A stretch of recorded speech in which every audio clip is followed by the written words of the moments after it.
और आप बता दें कि सरदार पटेल आवासीय योजना का लोकार्पण कार्यक्रम आयोजित किया गया। लखनऊ में फ्लैट आवंटन पत्र का वितरण समारोह था। ये मुख्यमंत्री योगी आदित्यनाथ ने लाभार्थियों को फ्लैट्स की चाबी सौंपी। 72 परिवारों को उन्होंने फ्लैट की चाबी सौंपी। डिप्टी सीएम ब्रजेश पाठक भी इस कार्यक्रम में शामिल हुए और वित्त मंत्री सुरेश खन्ना भी इस कार्यक्रम में शामिल हुए।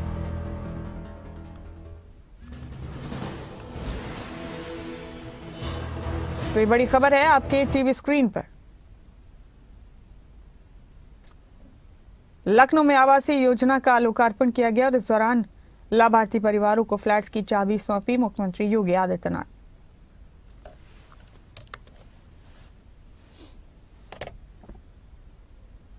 एक एक आवास उपलब्ध करवाने का सौभाग्य प्राप्त हो रहा है।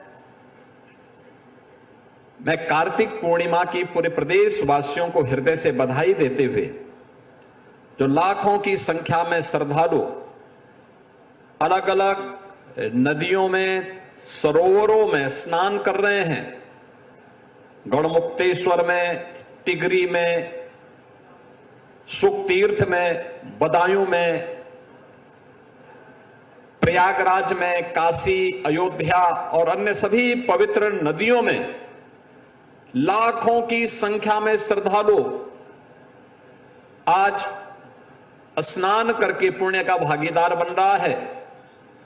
और ये मेरा सौभाग्य है कि मैं इस अवसर पर लखनऊ में एक कुख्यात माफिया से खाली कराई गई भूमि पर इन लाभार्थियों को आवास आवंटन के कार्यक्रम के साथ जुड़ रहा हूं। मैं प्रदेशवासियों को कार्तिक पूर्णिमा की और आवास प्राप्त करने वाले सभी उत्तर प्रदेश के नागरिकों को हृदय से बधाई देता हूं, अपनी शुभकामनाएं देता हूं। आज का ये कार्यक्रम केवल एक कार्यक्रम नहीं है,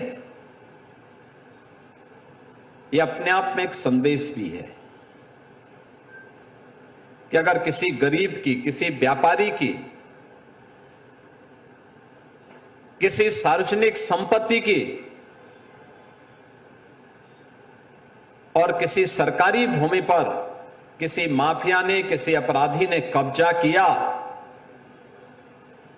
तो उसका यही हाल होगा जो यहां पर हम लोगों ने किया है और वही हाल होगा जो प्रयागराज में इससे पहले हम लोगों ने किया है। बहनों और भाइयों, ये लखनऊ की सबसे प्राइम लोकेशन है, सबसे प्राइम लोकेशन। एक आवास जिसे एलडीए ने 10,70,000 में उपलब्ध करवाया है, अगर मार्केट रेट के हिसाब से इसको देखा जाए तो ये कम से कम 1 करोड़ में पड़ती यहां पर। लेकिन रियायत करते हुए मेरी इच्छा थी कि जब माफिया से खाली करवाएंगे तो माफिया से खाली कराने के बाद हम इस लैंड पर गरीबों का आशियाना बनाएंगे, क्योंकि माफिया से खाली होगी तो गरीब का आशियाना ही उसमें बनना चाहिए। और ये उन लोगों के लिए भी संदेश है जो लोग माफिया को अपना शागिर्द बनाते हैं, उनके कब्र में जाकर के फतिया पढ़ते हैं, उन माफिया को गले लगा करके गरीबों का शोषण करते हैं या करवाते रहे हैं। अब उत्तर प्रदेश में तो नहीं कर पाएंगे, उत्तर प्रदेश की जनता तो उनकी असलियत समझ चुकी है, इसलिए उनको जवाब देती है। लेकिन ये सभी जगहों के लिए बराबर लागू होता है। ये माफिया किसी के नहीं है, पेशेवर अपराधी किसी के नहीं है, ये हर गरीब का शोषण करते हैं, ये हर व्यापारी का अपहरण करके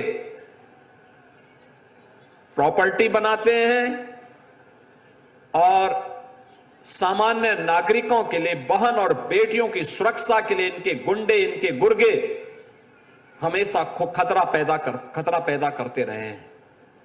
और इसीलिए जब 2017 में आदरणीय प्रधानमंत्री जी ने मुझे उत्तर प्रदेश में सेवा का अवसर दिया तो हमने पहले दिन ही तय किया था कि उत्तर प्रदेश की जो छवि है इसको बदलना है।